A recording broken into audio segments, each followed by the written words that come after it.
پناہ مانگتا ہوں میں اللہ کی شیطان مردود سے۔ شروع نام سے اللہ کے جو بڑا مہربان نہایت رحم کرنے والا ہے۔ اور زمین پر چلنے والی کوئی مخلوق ایسی نہیں ہے جس کا رزق خدا کے ذمے نہ ہو۔ وہ ہر ایک کے سونپے جانے کی جگہ اور اس کے قرار کی منزل کو جانتا ہے، اور سب کچھ کتاب مبین میں محفوظ ہے۔ اور وہی وہ ہے جس نے آسمانوں اور زمین کو 6 دنوں میں پیدا کیا ہے، اور اس کا تخت اقتدار پانی پر تھا تاکہ تمہیں آزمائے کہ تم میں سب سے بہتر عمل کرنے والا کون ہے۔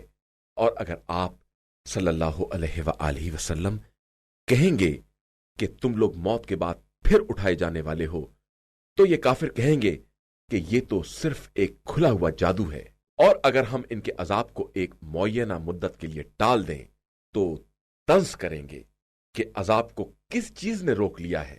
آگاہ ہو جاؤ کہ جس دن عذاب آ جائے گا تو پھر پلٹنے والا نہیں ہے، اور پھر وہ عذاب ان کو ہر طرف سے گھیر لے گا جس کا یہ مذاق اڑا رہے تھے۔ اور اگر ہم انسان کو رحمت دے کر چھین لیتے ہیں تو مایوس ہو جاتا ہے اور کفر کرنے لگتا ہے، اور اگر تکلیف پہنچنے کے بعد نعمت اور آرام کا مزہ چکھا دیتے ہیں تو کہتا ہے کہ اب تو ہماری ساری برائیاں چلی گئیں، اور وہ خوش ہو کر اکڑنے لگتا ہے۔ علاوہ ان لوگوں کے جو ایمان لائے اور انہوں نے نیک اعمال کیے کہ ان کے لیے مغفرت ہے اور بہت بڑا اجر بھی ہے۔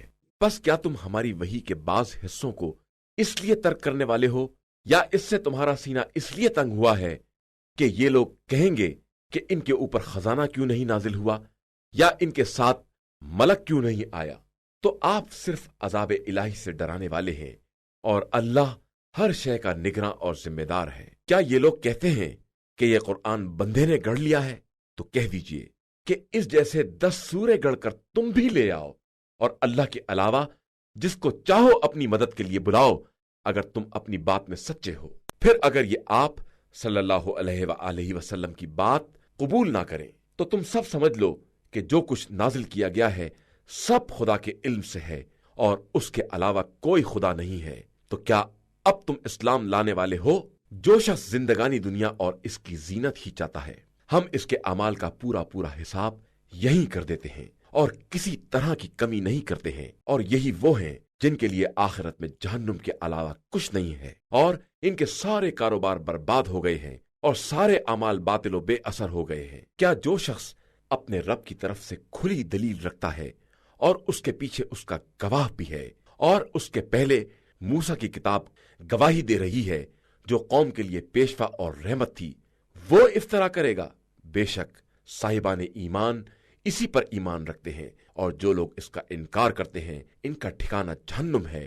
تو خبردار تم اس قرآن کی طرف سے شک میں مبتلا نہ ہو، یہ خدا کی طرف سے برحق ہے، اگرچہ اکثر لوگ اس پر ایمان نہیں لاتے ہیں۔ اور اس سے بڑا ظالم کون ہے جو اللہ پر جھوٹا الزام لگاتا ہے؟ یہی وہ لوگ ہیں جو خدا کے سامنے پیش کیے جائیں گے تو سارے گواہ گواہی دیں گے کہ ان لوگوں نے خدا کے بارے میں غلط بیانی سے کام لیا ہے۔ تو آگاہ ہو جاؤ کہ ظالمین پر خدا کی لعنت ہے، جو راہ خدا سے روکتے ہیں اور اس میں کجی پیدا کرنا چاہتے ہیں، اور آخرت کے بارے میں کفر اور انکار کرنے والے ہیں۔ یہ لوگ نہ روئے زمین میں خدا کو عاجز کر سکتے ہیں، اور نہ خدا کے علاوہ ان کا کوئی ناصر و مددگار ہے۔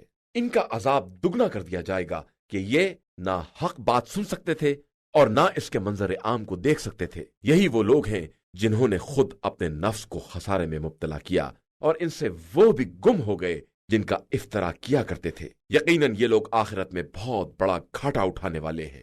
بے شک جو لوگ ایمان لے آئے اور انہوں نے نیک اعمال انجام دیے اور اپنے رب کی بارگاہ میں عاجزی سے پیش آئے، وہی اہل جنت ہیں اور اس میں ہمیشہ رہنے والے ہیں۔ کافر اور مسلمان کی مثال اندھے بہرے اور دیکھنے سننے والے کی ہے۔ تو کیا یہ دونوں مثال کے اعتبار سے برابر ہو سکتے ہیں؟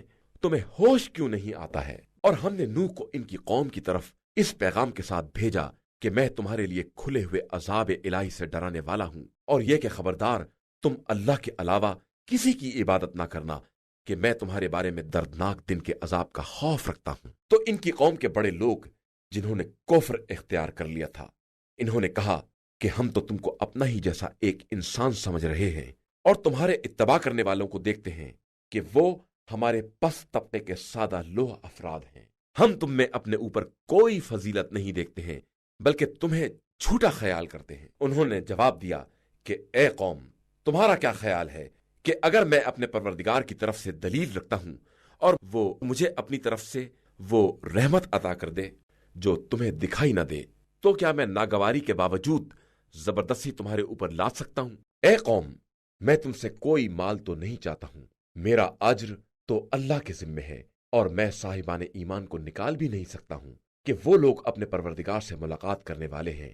البتہ میں تم کو ایک جاہل قوم تصور کر رہا ہوں۔ اے قوم، میں ان لوگوں کو نکال باہر کر دوں تو اللہ کی طرف سے میرا مددگار کون ہوگا؟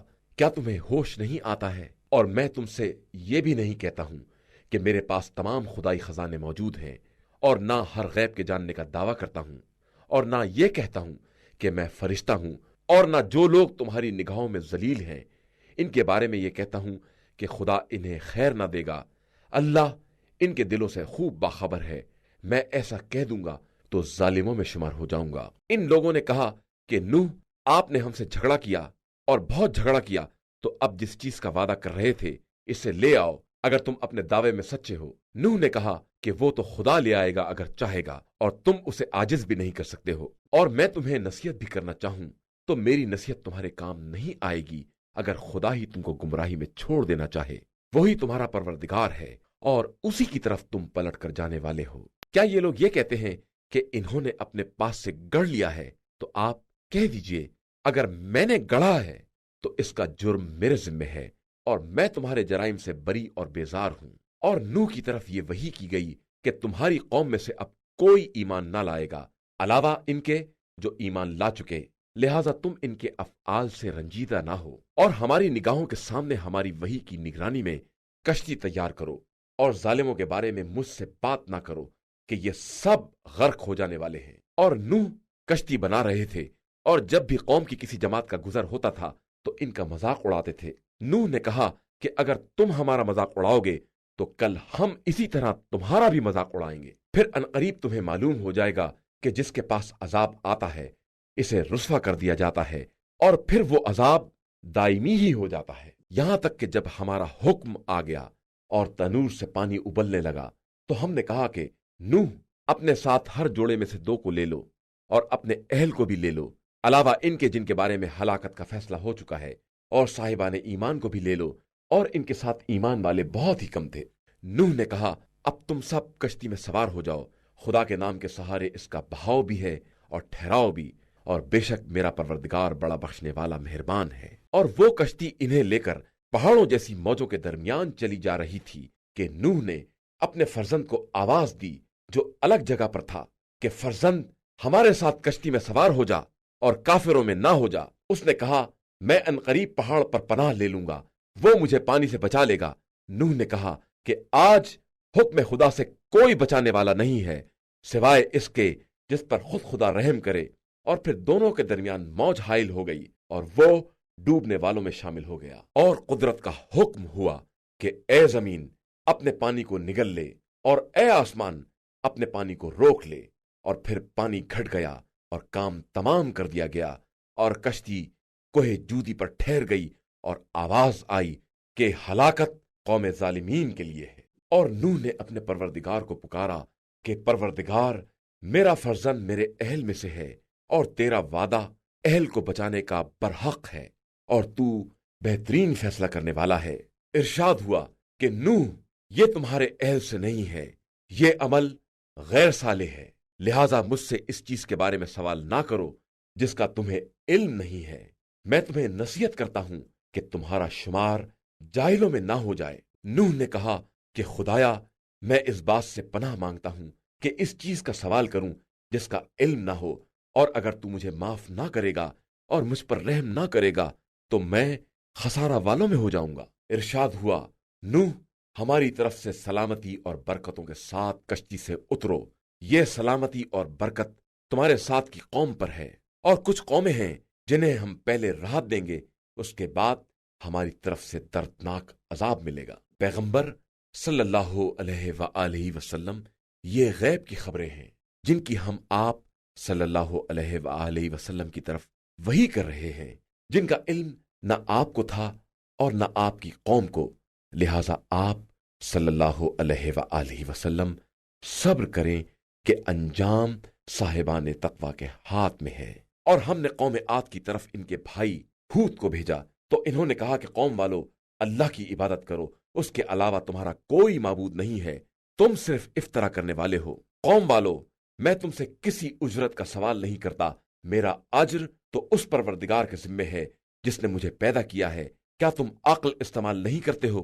اے قوم، خدا سے استغفار کرو، اس کے بعد اس کی طرف ہمتن متوجہ ہو جاؤ، وہ آسمان سے موسلا دھار پانی برسائے گا اور تمہاری موجودہ قوت میں قوت کا اضافہ کر دے گا، اور خبردار مجرموں کی طرح منہ نہ پھیر لینا۔ ان لوگوں نے کہا کہ اے ہود، تم کوئی معجزہ تو لائے نہیں، اور ہم صرف تمہارے کہنے پر اپنے خداؤں کو چھوڑنے والے اور تمہاری بات پر ایمان لانے والے نہیں ہیں، ہم صرف یہ کہنا چاہتے ہیں کہ ہمارے خداؤں میں سے کسی نے آپ کو دیوانہ بنا دیا ہے۔ ہود نے کہا کہ میں خدا کو گواہ بنا کر کہتا ہوں، اور تم بھی گواہ رہنا کہ میں تمہارے شرک سے بیزار ہوں، لہذا تم سب مل کر میرے ساتھ مکاری کرو اور مجھے مہلت نہ دو۔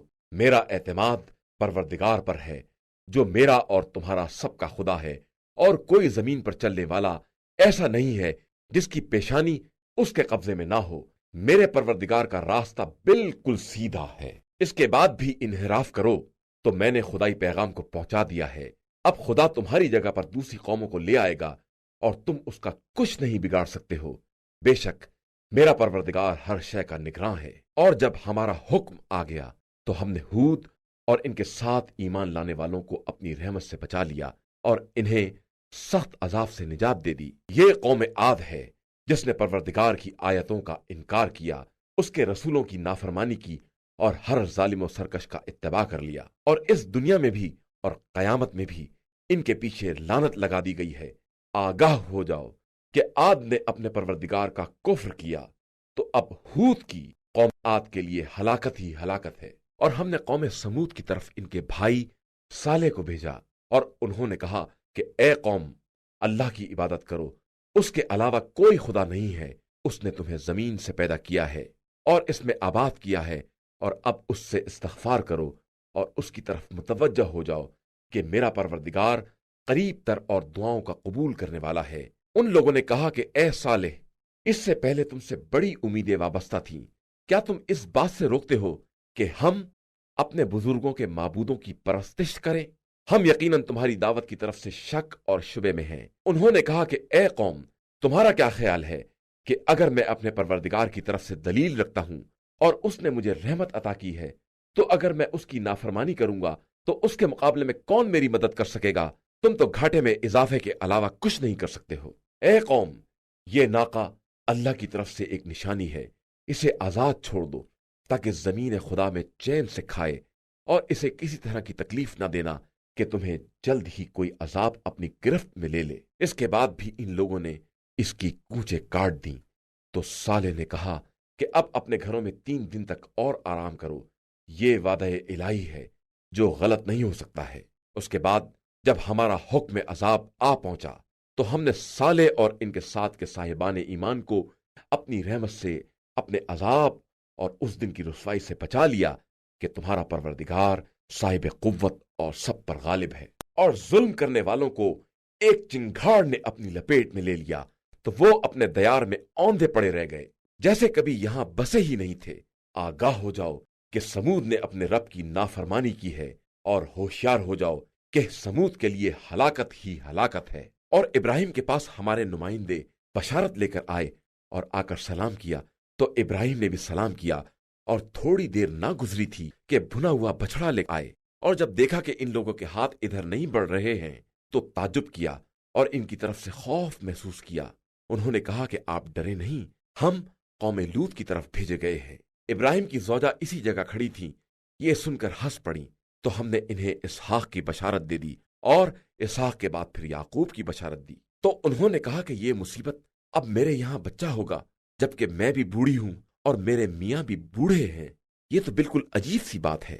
فرشتوں نے کہا کہ کیا تمہیں حکم الہی میں تعجب ہو رہا ہے؟ اللہ کی رحمت اور برکت تم گھر والوں پر ہے، وہ قابل حمد اور صاحب مجد و بزرگی ہے۔ اس کے بعد جب ابراہیم کا خوف برطرف ہوا اور ان کے پاس بشارت بھی آ چکی تو انہوں نے ہم سے قوم لوط کے بارے میں اصرار کرنا شروع کر دیا۔ بے شک ابراہیم بہت ہی درد مند اور خدا کی طرف رجوع کرنے والے تھے۔ ابراہیم، اس بات سے اعراض کرو، اب حکم خدا آ چکا ہے اور ان لوگوں تک وہ عذاب آنے والا ہے جو پلٹایا نہیں جا سکتا۔ اور جب ہمارے فرستادے لوط کے پاس پہنچے تو وہ ان کے خیال سے رنجیدہ ہوئے اور تنگ دل ہو گئے اور کہا کہ یہ بڑا سخت دن ہے، اور ان کی قوم دوڑتی ہوئی آ گئی، اور اس کے پہلے بھی یہ لوگ ایسے برے کام کر رہے تھے۔ لوط نے کہا، اے قوم، یہ ہماری لڑکیاں تمہارے لیے زیادہ پاکیزہ ہیں، خدا سے ڈرو اور مہمانوں کے بارے میں مجھے شرمندہ نہ کرو۔ کیا تم میں کوئی سمجھدار آدمی نہیں ہے؟ ان لوگوں نے کہا کہ آپ جانتے ہیں کہ ہمیں آپ کی لڑکیوں میں کوئی دلچسپی نہیں ہے، اور آپ کو معلوم ہے کہ ہم کیا چاہتے ہیں۔ لوط نے کہا، کاش میرے پاس قوت ہوتی یا میں کسی مضبوط قلعے میں پناہ لے سکتا۔ تو فرشتوں نے کہا کہ ہم آپ کے پروردگار کے نمائندے ہیں، یہ ظالم آپ تک ہرگز نہیں پہنچ سکتے ہیں۔ آپ اپنے گھر والوں کو لے کر رات کے کسی حصے میں چلے جائیے، اور کوئی شخص کسی کی طرف مڑ کر بھی نہ دیکھے سوائے آپ کی زوجہ کے، کہ اس تک وہی عذاب آنے والا ہے جو قوم تک آنے والا ہے۔ ان کا وقت مقرر ہنگام صبح ہے، اور کیا صبح قریب نہیں ہے؟ پھر جب ہمارا عذاب آ گیا تو ہم نے زمین کو تہو بالا کر دیا اور ان پر مسلسل کھرنجے دار پتھروں کی بارش کر دی جن پر خدا کی طرف سے نشان لگے ہوئے تھے، اور وہ بستی ان ظالموں سے کچھ دور نہیں ہے۔ اور ہم نے مدین کی طرف ان کے بھائی شعیب کو بھیجا تو انہوں نے کہا کہ اے قوم، اللہ کی عبادت کر کہ اس کے علاوہ تیرا کوئی خدا نہیں ہے، اور خبردار ناپ تول میں کمی نہ کرنا کہ میں تمہیں بھلائی میں دیکھ رہا ہوں، اور میں تمہارے بارے میں اس دن کے عذاب سے ڈرتا ہوں جو سب کو احاطہ کر لے گا۔ اے قوم، ناپ تول میں انصاف سے کام لو اور لوگوں کو کم چیزیں مت دو، اور روئے زمین میں فساد مت پھیلاتے پھرو۔ اللہ کی طرف کا ذخیرہ تمہارے حق میں بہت بہتر ہے اگر تم صاحبان ایمان ہو، اور میں تمہارے معاملات کا نگراں اور ذمہ دار نہیں ہوں۔ ان لوگوں نے طنز کیا کہ شعیب، کیا تمہاری نماز تمہیں یہ حکم دیتی ہے کہ ہم اپنے بزرگوں کے معبودوں کو چھوڑ دیں یا اپنے اموال میں اپنی مرضی کے مطابق تصرف نہ کریں؟ تم تو بڑے بردبار اور سمجھدار معلوم ہوتے ہو۔ شعیب نے کہا کہ اے قوم والو، تمہارا کیا خیال ہے کہ اگر میں خدا کی طرف سے روشن دلیل رکھتا ہوں اور اس نے مجھے بہترین رزق عطا کر دیا ہے، اور میں یہ بھی نہیں چاہتا ہوں کہ جس چیز سے تم کو روکتا ہوں خود اسی کی خلاف ورزی کروں، میں تو صرف اصلاح چاہتا ہوں جہاں تک میرے امکان میں ہو۔ میری توفیق صرف اللہ سے وابستہ ہے، اسی پر میرا اعتماد ہے اور اسی کی طرف میں توجہ کر رہا ہوں۔ اور اے قوم، کہیں میری مخالفت تم پر ایسا عذاب نازل نہ کرا دے جیسا عذاب قوم نوح، قوم ہود یا قوم صالح پر نازل ہوا تھا۔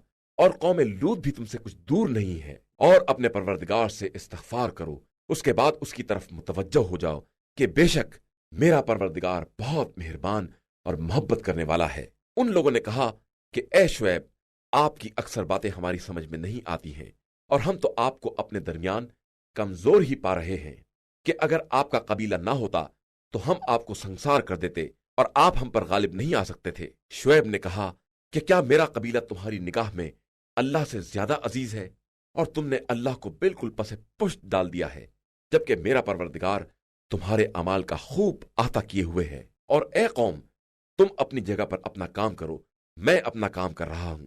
ان قریب جان لوگے کہ کس کے پاس عذاب آ کر اسے رسوا کر دیتا ہے اور کون جھوٹا ہے، اور انتظار کرو کہ میں بھی تمہارے ساتھ انتظار کرنے والا ہوں۔ اور جب ہمارا حکم عذاب آ گیا تو ہم نے شعیب اور ان کے ساتھ ایمان لانے والوں کو اپنی رحمت سے بچا لیا، اور ظلم کرنے والوں کو ایک چنگھاڑ نے پکڑ لیا تو وہ اپنے دیار ہی میں الٹ پلٹ ہو گئے جیسے کبھی یہاں بسے ہی نہیں تھے۔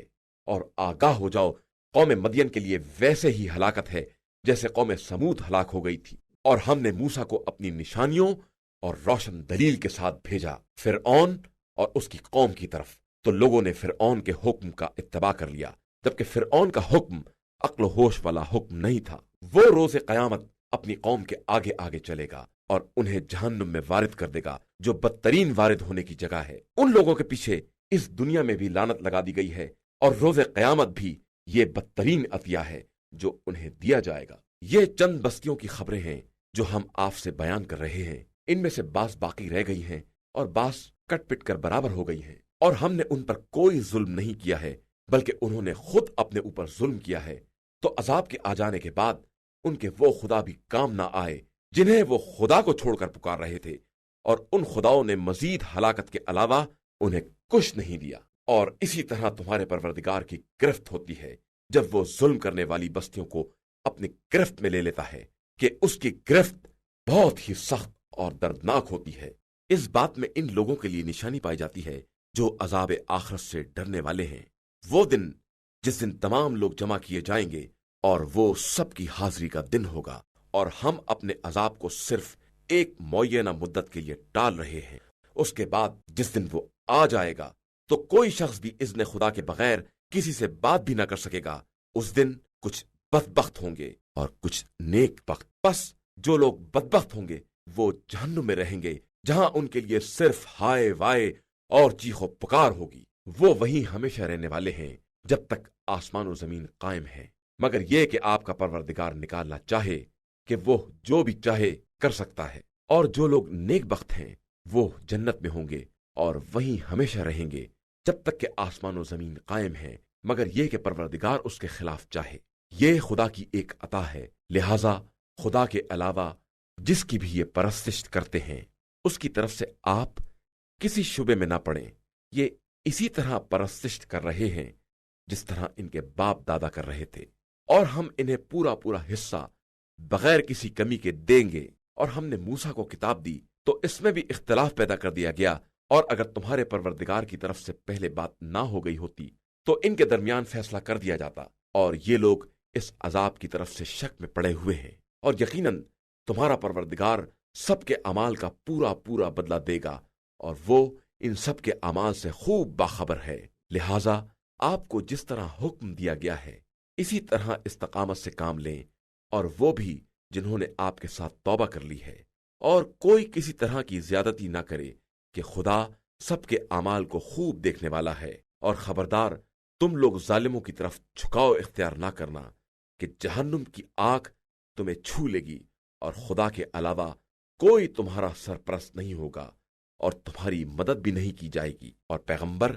آپ صلی اللہ علیہ وآلہ وسلم دن کے دونوں حصوں میں اور رات گئے نماز قائم کریں، کہ نیکیاں برائیوں کو ختم کر دینے والی ہیں، اور یہ ذکر خدا کرنے والوں کے لیے ایک نصیحت ہے۔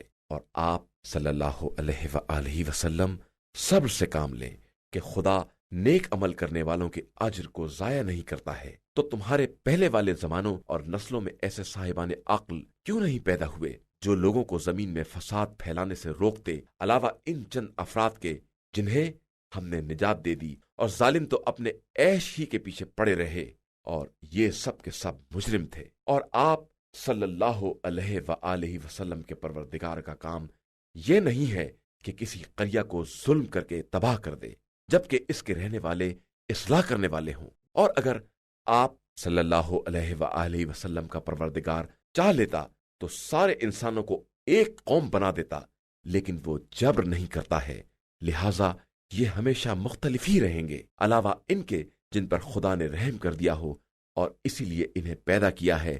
اور آپ کے پروردگار کی یہ بات قطعی حق ہے کہ ہم جہنم کو انسانوں اور جنوں سے بھر کر رہیں گے۔ اور ہم قدیم رسولوں کے واقعات آپ صلی اللہ علیہ وآلہ وسلم سے بیان کر رہے ہیں، کہ ان کے ذریعے آپ کے دل کو مضبوط رکھیں، اور ان واقعات میں حق، نصیحت اور صاحبان ایمان کے لیے سامان عبرت بھی ہے۔ اور آپ صلی اللہ علیہ وآلہ وسلم ان بے ایمانوں سے کہہ دیں کہ تم اپنی جگہ پر کام کرو اور ہم اپنی جگہ پر اپنا کام کر رہے ہیں، اور پھر انتظار کرو کہ ہم بھی انتظار کرنے والے ہیں، اور اللہ ہی کے لیے آسمان اور زمین کا کل غیب ہے، اور اسی کی طرف تمام امور کی بازگشت ہے۔ لہذا آپ صلی اللہ علیہ وآلہ وسلم اسی کی عبادت کریں اور اسی پر اعتماد کریں کہ آپ کا رب لوگوں کے اعمال سے غافل نہیں ہے۔ شروع نام سے اللہ کے جو بڑا مہربان نہایت رحم کرنے والا ہے۔ الف لام را، یہ کتاب مبین کی آیتیں ہیں۔ ہم نے اسے عربی قرآن بنا کر نازل کیا ہے کہ شاید تم لوگوں کو عقل آ جائے۔ پیغمبر، ہم آپ صلی اللہ علیہ وآلہ وسلم کے سامنے ایک بہترین قصہ بیان کر رہے ہیں جس کی وحی اس قرآن کے ذریعے آپ صلی اللہ علیہ وآلہ وسلم کی طرف کی گئی ہے، اگرچہ اس سے پہلے آپ صلی اللہ علیہ وآلہ وسلم اس کی طرف سے بے خبر لوگوں میں تھے۔ اس وقت کو یاد کرو جب یوسف نے اپنے والد سے کہا کہ بابا، میں نے خواب میں 11 ستاروں اور آفتاب و مہتاب کو دیکھا ہے، اور یہ دیکھا ہے کہ یہ سب میرے سامنے سجدہ کر رہے ہیں۔ یعقوب نے کہا کہ بیٹا، خبردار، اپنا خواب اپنے بھائیوں سے بیان نہ کرنا کہ وہ لوگ الٹی سیدھی تدبیروں میں لگ جائیں گے، کہ شیطان انسان کا بڑا کھلا ہوا دشمن ہے، اور اسی طرح تمہارا پروردگار تمہیں منتخب کرے گا اور تمہیں باتوں کی تعویل سکھائے گا، اور تم پر اور یعقوب کی دوسری اولاد پر اپنی نعمت کو تمام کرے گا، جس طرح تمہارے دادا پردادا ابراہیم اور اسحاق پر تمام کر چکا ہے۔ بے شک تمہارا پروردگار بڑا جاننے والا اور صاحب حکمت ہے۔ یقیناً یوسف اور ان کے بھائیوں کے واقعہ میں سوال کرنے والوں کے لیے بڑی نشانیاں پائی جاتی ہیں۔ جب ان لوگوں نے کہا کہ یوسف اور ان کے بھائی ابن یامین ہمارے باپ کی نگاہ میں زیادہ محبوب ہیں، حالانکہ ہماری ایک بڑی جماعت ہے، یقیناً ہمارے ماں باپ ایک کھلی ہوئی گمراہی میں مبتلا ہیں، تم لوگ یوسف کو قتل کر دو یا کسی زمین میں پھینک دو تو باپ کا رخ تمہاری ہی طرف ہو جائے گا اور تم سب ان کے بعد صالح قوم بن جاؤ گے۔ ان میں سے ایک شخص نے کہا کہ یوسف کو قتل نہ کرو بلکہ کسی اندھے کنویں میں ڈال دو تاکہ کوئی قافلہ اٹھا لے جائے، اگر تم کچھ کرنا ہی چاہتے ہو۔ ان لوگوں نے یعقوب سے کہا کہ بابا، کیا بات ہے کہ آپ یوسف کے بارے میں ہم پر بھروسہ نہیں کرتے ہیں، حالانکہ ہم ان پر شفقت کرنے والے ہیں۔ کل ہمارے ساتھ بھیج دیجئے، کچھ کھائے پیے اور کھیلے، اور ہم تو اس کی حفاظت کرنے والے موجود ہی ہیں۔ یعقوب نے کہا، مجھے اس کا لے جانا تکلیف پہنچاتا ہے، اور میں ڈرتا ہوں کہ کہیں اسے بھیڑیا نہ کھا جائے اور تم غافل ہی رہ جاؤ۔ اور ان لوگوں نے کہا کہ اگر اسے بھیڑیا کھا گیا اور ہم سب اس کے بھائی ہی ہیں تو ہم بڑے خسارہ والوں میں ہو جائیں گے۔ اس کے بعد جب وہ سب یوسف کو لے گئے اور یہ طے کر لیا کہ انہیں اندھے کنویں میں ڈال دیں، اور ہم نے یوسف کی طرف وحی کر دی کہ عنقریب تم ان کو اس سازش سے باخبر کرو گے اور انہیں خیال بھی نہ ہوگا، اور وہ لوگ رات کے وقت باپ کے پاس روتے پیٹتے آئے، کہنے لگے، بابا، ہم دوڑ لگانے چلے گئے اور یوسف کو اپنے سامان کے پاس چھوڑ دیا تو ایک بھیڑیا آ کر انہیں کھا گیا، اور آپ ہماری بات کا یقین نہ کریں گے چاہے ہم کتنے ہی سچے کیوں نہ ہوں، اور یوسف کے کرتے پر جھوٹا خون لگا کر لے آئے۔ یعقوب نے کہا کہ یہ بات صرف تمہارے دل نے گڑھی ہے، لہذا میرا راستہ صبر جمیل کا ہے، اور اللہ تمہارے بیان کے مقابلے میں میرا مددگار ہے۔ اور وہاں ایک قافلہ آیا جس کے پانی نکالنے والے نے اپنا ڈول کنویں میں ڈالا تو آواز دی، ارے واہ، یہ تو بچہ ہے، اور اسے ایک قیمتی سرمایہ سمجھ کر چھپا لیا، اور اللہ ان کے اعمال سے خوب باخبر ہے۔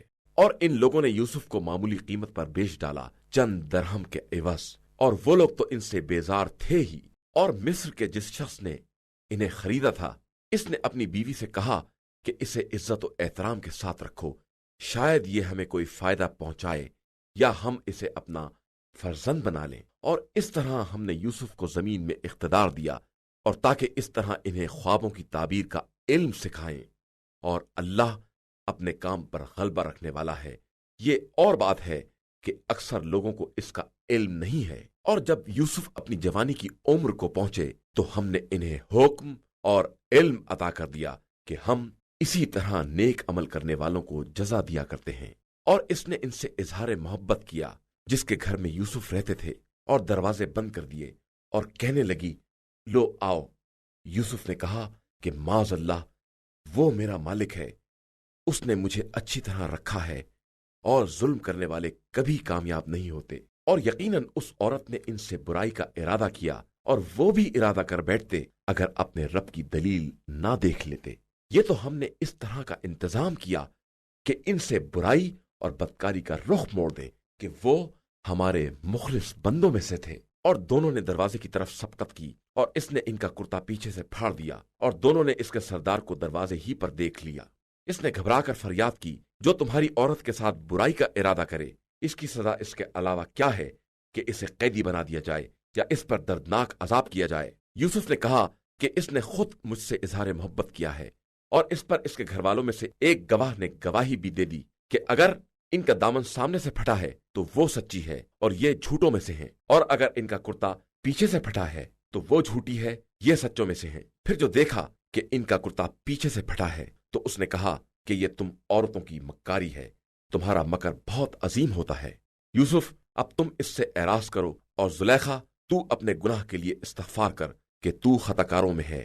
اور پھر شہر کی عورتوں نے کہنا شروع کر دیا کہ عزیز مصر کی عورت اپنے جوان کو اپنی طرف کھینچ رہی تھی اور اسے اس کی محبت نے مدہوش بنا دیا تھا۔ ہم یہ دیکھ رہے ہیں کہ یہ عورت بالکل ہی کھلی ہوئی گمراہی میں ہے۔ پھر جب زلیخا نے ان عورتوں کی مکاری اور تشہیر کا حال سنا تو بلا بھیجا اور ان کے لیے پرتکلف دعوت کا انتظام کر کے مسند لگا دی اور سب کو ایک ایک چھری دے دی، اور یوسف سے کہا کہ تم ان کے سامنے سے نکل جاؤ۔ پھر جیسے ہی ان لوگوں نے دیکھا تو بڑا حسین و جمیل پایا اور اپنے ہاتھ کاٹ ڈالے اور کہا کہ ماشاء اللہ، یہ تو آدمی نہیں ہے بلکہ کوئی محترم فرشتہ ہے۔ زلیخا نے کہا کہ یہی وہ ہے جس کے بارے میں تم لوگوں نے میری ملامت کی ہے، اور میں نے اسے کھینچنا چاہا تھا کہ یہ بچ کر نکل گیا، اور جب میری بات نہیں مانی تو اب قید کیا جائے گا اور ذلیل بھی ہوگا۔ یوسف نے کہا کہ پروردگار، یہ قید مجھے اس کام سے زیادہ محبوب ہے جس کی طرف یہ لوگ دعوت دے رہی ہیں، اور اگر تو ان کے مکر کو میری طرف سے موڑ نہ دے گا تو میں ان کی طرف مائل ہو سکتا ہوں اور میرا شمار بھی جاہلوں میں ہو سکتا ہے۔ تو ان کے پروردگار نے ان کی بات قبول کر لی اور ان عورتوں کے مکر کو پھیر دیا کہ وہ سب کی سننے والا اور سب کا جاننے والا ہے۔ اس کے بعد ان لوگوں کو تمام نشانیاں دیکھنے کے بعد بھی یہ خیال آ گیا کہ کچھ مدت کے لیے یوسف کو قیدی بنا دیں، اور قید خانے میں ان کے ساتھ 2 جوان اور داخل ہوئے۔ ایک نے کہا کہ میں نے خواب میں اپنے کو شراب نچوڑتے دیکھا ہے، اور دوسرے نے کہا کہ میں نے دیکھا ہے کہ میں اپنے سر پر روٹیاں لادے ہوں اور پرندے اس میں سے کھا رہے ہیں۔ ذرا اس کی تعویل تو بتاؤ کہ ہماری نظر میں تم نیک کردار معلوم ہوتے ہو۔ یوسف نے کہا کہ جو کھانا تم کو دیا جاتا ہے وہ نہ آنے پائے گا، اور میں تمہیں تعبیر بتا دوں گا۔ یہ تعبیر میرے پروردگار نے بتائی ہے، اور میں نے اس قوم کے راستے کو چھوڑ دیا ہے جس کا ایمان اللہ پر نہیں ہے اور وہ روز آخرت کا بھی انکار کرنے والی ہے۔ میں اپنے باپ دادا ابراہیم، اسحاق اور یعقوب کے طریقے کا پیرو ہوں۔ میرے لیے ممکن نہیں ہے کہ میں کسی چیز کو بھی خدا کا شریک بناؤں۔ یہ تو میرے اوپر اور تمام انسانوں پر خدا کا فضل و کرم ہے، لیکن انسانوں کی اکثریت شکر خدا نہیں کرتی ہے۔ میرے قید خانے کے ساتھیوں، ذرا یہ تو بتاؤ کہ متفرق قسم کے خدا بہتر ہوتے ہیں یا ایک خدائے واحد و قہار؟ تم اس خدا کو چھوڑ کر صرف ان ناموں کی پرستش کرتے ہو جنہیں تم نے خود رکھ لیا ہے یا تمہارے آباء و اجداد نے۔ اللہ نے ان کے بارے میں کوئی دلیل نازل نہیں کی ہے، جبکہ حکم کرنے کا حق صرف خدا کو ہے، اور اسی نے حکم دیا ہے کہ اس کے علاوہ کسی کی عبادت نہ کی جائے، کہ یہی مستحکم اور سیدھا دین ہے، لیکن اکثر لوگ اس بات کو نہیں جانتے ہیں۔ میرے قید خانے کے ساتھیوں، تم سے ایک اپنے مالک کو شراب پلائے گا اور دوسرا سولی پر لٹکا دیا جائے گا، اور پرندے اس کے سر سے نوچ نوچ کر کھائیں گے۔ یہ اس بات کے بارے میں فیصلہ ہو چکا ہے جس کے بارے میں تم سوال کر رہے ہو، اور پھر جس کے بارے میں خیال تھا کہ وہ نجات پانے والا ہے۔ اس سے کہا کہ ذرا اپنے مالک سے میرا بھی ذکر کر دینا، لیکن شیطان نے اسے مالک سے ذکر کرنے کو بھلا دیا، اور یوسف چند سال تک قید خانے ہی میں پڑے رہے۔ اور پھر ایک دن بادشاہ نے لوگوں سے کہا کہ میں نے خواب میں 7 موٹی گائیں دیکھی ہیں جنہیں 7 پتلی گائیں کھائے جا رہی ہیں، اور 7 ہری تازی بالیاں دیکھی ہیں اور 7 خشک بالیاں دیکھی ہیں۔ تم سب میرے خواب کے بارے میں رائے دو، اگر تمہیں خواب کی تعبیر دینا آتا ہو تو۔ ان لوگوں نے کہا کہ یہ تو ایک خواب پریشاں ہے، اور ہم ایسے خوابوں کی تعبیر سے باخبر نہیں ہیں۔ اور پھر دونوں قیدیوں میں سے جو بچ گیا تھا اور جسے ایک مدت کے بعد یوسف کا پیغام یاد آیا، اس نے کہا کہ میں تمہیں اس کی تعبیر سے باخبر کرتا ہوں، لیکن ذرا مجھے بھیج تو دو۔ یوسف، اے مرد صدیق، ذرا ان 7 موٹی گایوں کے بارے میں جنہیں 7 دبلی گائیں کھا رہی ہیں، اور 7 ہری بالیوں اور 7 خشک بالیوں کے بارے میں اپنی رائے تو بتاؤ۔ شاید میں لوگوں کے پاس باخبر واپس جاؤں تو شاید انہیں بھی علم ہو جائے۔ یوسف نے کہا کہ تم لوگ 7 برس تک مسلسل زراعت کرو گے، تو جو غلہ پیدا ہو اسے بالیوں سمیت رکھ دینا، علاوہ تھوڑی مقدار کے جو تمہارے کھانے کے کام میں آئے۔ اس کے بعد 7 سخت سال آئیں گے جو تمہارے سارے ذخیروں کو کھا جائیں گے، علاوہ اس تھوڑے مال کے جو تم نے بچا کر رکھا ہے۔ اس کے بعد 1 سال آئے گا جس میں لوگوں کی فریاد رسی اور بارش ہوگی اور لوگ خوب انگور نچوڑیں گے۔ تو بادشاہ نے یہ سن کر کہا کہ ذرا اسے یہاں تو لے آؤ۔ پس جب نمائندہ آیا تو یوسف نے کہا کہ اپنے مالک کے پاس پلٹ کر جاؤ اور پوچھو کہ ان عورتوں کے بارے میں کیا خیال ہے جنہوں نے اپنے ہاتھ کاٹ ڈالے تھے، کہ میرا پروردگار ان کے مکر سے خوب باخبر ہے۔ بادشاہ نے ان عورتوں سے دریافت کیا کہ آخر تمہارا کیا معاملہ تھا جب تم نے یوسف سے اظہار تعلق کیا تھا؟